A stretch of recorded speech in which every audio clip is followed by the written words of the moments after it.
الحمد لله رب العالمين، والصلاة والسلام على أشرف الأنبياء والمرسلين نبينا محمد وعلى آله وصحبه أجمعين. قال الله تعالى: اليوم أكملت لكم دينكم وأتممت عليكم نعمتي ورضيت لكم الإسلام دينا. برادران اسلام، دینی اور ملی بھائیوں، دوستوں اور ساتھیوں، یہ ماہ جمادی الاول 1443 ہجری ہے اور وزارت الشؤون الاسلامیہ بالمملکۃ العربیہ السعودیہ نے خطبہ اور واعظین کو ایک عام حکم صادر کیا کہ تبلیغی، جنہیں احباب بھی کہا جاتا ہے، ان کی حقیقت لوگوں کے سامنے عیاں کریں، بیان کریں اور ان کے خرافات، شرکیات اور غلو سے آگاہ کریں. تب سے بر صغیر، ہند و پاک اور دیگر ممالک میں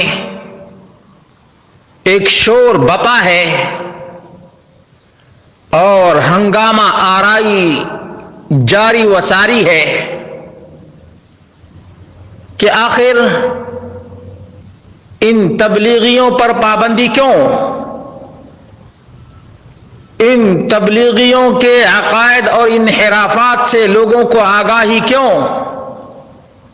حقیقت تو یہ ہے کہ بر صغیر کے تبلیغی لوگ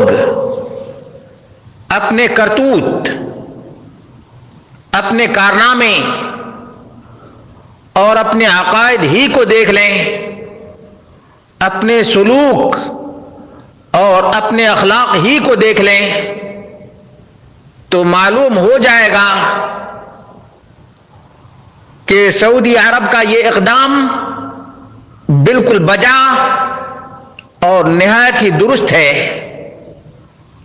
کیونکہ بر صغیر کے بہت سے لوگ تبلیغی جماعت پر پہلے سے پابندی لگا چکے تھے. دارالعلوم دیوبند نے بھی تبلیغی جماعت پر 4 سال پہلے پابندی لگا دی. اپنے طلباء کو آگاہ کیا کہ کوئی تبلیغ میں نہ جائے. جب سے زبیر اور سعد کی امارت کا جھگڑا چلا اور چل ہی رہا ہے، شورا اور سعد کاندیلوی کا اب تک جھگڑا چل ہی رہا ہے. یہ ہو سکتا ہے بعض لوگوں کے لیے اچنبھے کی بات ہو، لیکن جو لوگ تبلیغی جماعت سے واقف ہیں یا تبلیغی جماعت میں شامل ہیں، انہیں تو کم سے کم یہ بات معلوم ہے کہ کیسے جھگڑے ہو رہے ہیں. امارت کے لیے کرسی کی لڑائی چل رہی ہے اور یہ دینگا مشتی روز ایک ہی گاؤں میں 2 امیر کے چاہنے والے تبلیغی خود ہیں. تبلیغی خود ایک گروہ سعد کا طرفدار ہے، دوسرا گروہ ہے جو شورائیت کا، شورا کا طرفدار ہے. یہ بات یاد رکھیے. اور مفتی طارق ہی کی بات دیکھ لیجئے. چند سالوں پہلے، تقریباً یہ 2019 کی بات ہے، جب طارق مسعود نے کہا تھا کہ بھائی اپنوں کے بیچ تو یہ فضائل اعمال اور فضائل صدقات تبلیغی نصاب کے قصے، کہانیاں اور حکایات اور دیومالائی واقعات پڑھا کرو، لیکن جو انٹیلیجنٹ لوگ ہیں، ایجوکیٹڈ لوگ ہیں، ان کے سامنے یہ قصے کہانیاں کم سے کم نہ بیان کیا کرو۔ سعودی عرب نے یہی تو کیا ہے۔ یہاں سعودی عرب میں اللہ رب العالمین کے فضل و کرم سے چپا چپا میں دعوت و تبلیغ کا کام جاری و ساری ہے۔ اللہ تبارک و تعالیٰ اس کام کو جاری و ساری رکھے۔ مزید اللہ رب العالمین اس کام میں طاقت اور قوت عطا فرمائے۔ تبلیغ کا کام بڑے زور و شور سے چالو ہے، جاری و ساری ہے، اور اللہ رب العالمین کے فضل و کرم سے نہ جانے کتنے ہی گمگشتہ راہوں کو اللہ رب العالمین نے اس مملکت توحید کے ذریعے سے ہدایت عطا فرمائی ہے۔ چاہے وہ اعتناق اسلام کا مسئلہ ہو یا اعتناق عقیدہ صحیحہ کا مسئلہ ہو، بہرحال یہ کام جاری و ساری ہے۔ اب جب سعودی عرب نے ان چھپ چھپ کر کام کرنے والوں کو چھپ چھپ کر کہا کرتے تھے کہ ہم مکی دور سے گزر رہے ہیں، مکی دور سے گزر رہے ہیں، جہاں شرک نام کی کوئی چیز نہیں ہے، وہاں کے بارے میں تو یہ خیال کہ ہم مکی دور سے گزر رہے ہیں، جہاں قبروں پر قوالیاں ہوتی ہیں اور بھر دے جھولی یا محمد کے نعرے لگتے ہیں، وہاں ان کو مکی زندگی نظر نہیں آتی ہے۔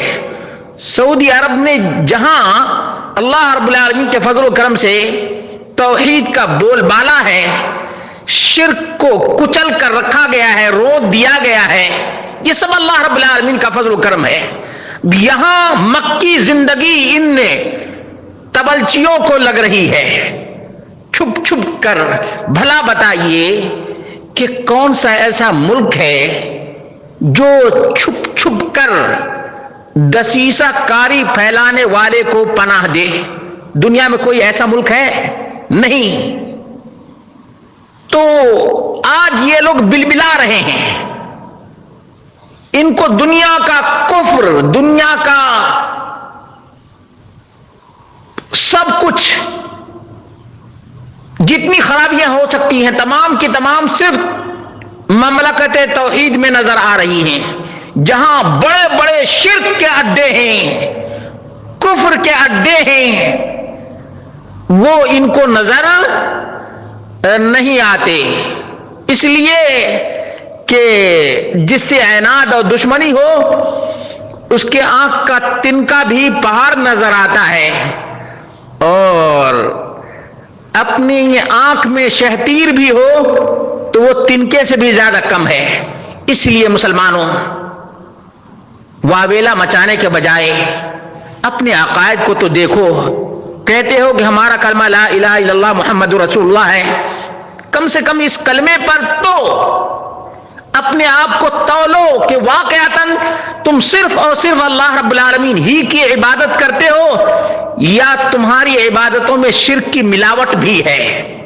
تمہارا کلمہ ہے، ہمارا کلمہ ہے محمد رسول اللہ، تم قرآن و سنت کی بات کرتے ہو، قرآن و سنت کو فالو کرتے ہو، یا اپنے پروہت، اپنے بزرگوں اور اپنے اکابر کی باتوں کو فوقیت دیتے ہو؟ سوچو ذرا سا، واویلا مچانے سے کوئی فائدہ نہیں ہوتا، لیکن جب سنجیدگی سے غور کیا جاتا ہے، سوچا جاتا ہے اور نتیجے تک پہنچنے کی خواہش ہوتی ہے تو واقعتاً کامیابی ملتی ہے۔ اللہ رب العالمین سے دعا کرتے ہیں، اللہ رب العالمین ہمیں تمام تر خرافات، شرکیات، بدعات اور مردہ فروشی سے نجات عطا فرمائے، اور قرآن و سنت کی دعوت کو عام کرنے کی توفیق عطا فرمائے۔ واللہ یہی آرزو و تمنا ہے۔ کلمے کی لاج رکھو، رب کے قرآن سے بیان کرو، نبی کے فرمان سے بیان کرو، تمہیں کہیں بھی کوئی نہیں روکے گا، الا یہ کہ کوئی قرآن کا اور نبی کا دشمن ہو۔ لیکن تم خرافات اور شرکیات کو دین سمجھو، منامات کو دین سمجھو، اور منامات پر قدغن لگے اور خرافات پر پابندی لگے تو بلبلانے کی ضرورت نہیں. ان خرافات کو ایسے ہی کھرچ کر نکال دو جیسے کپڑے پر گندگی لگ جائے تو اس کا ازالہ کھرچ کر کیا جاتا ہے. ایسے اپنے عقائد کی اصلاح کرو. مردہ فروشی، قبر پرستی، قبروں سے فیوز اور برکات اور مردوں کی دہائی، مردوں کی ندا، یہ سب ختم کرو میرے بھائیوں. سنجیدگی سے کوئی بھی بات لینے کی کوشش کرو. بہرحال یہ چند پہلو پیش کر دیا ہوں، امید کے مزید آپ لوگ غور کریں گے اور اس سلسلے میں کسی نتیجے پر پہنچنے کا جذبہ اپنے اندر اور ہمت جٹانے کی کوشش کریں گے.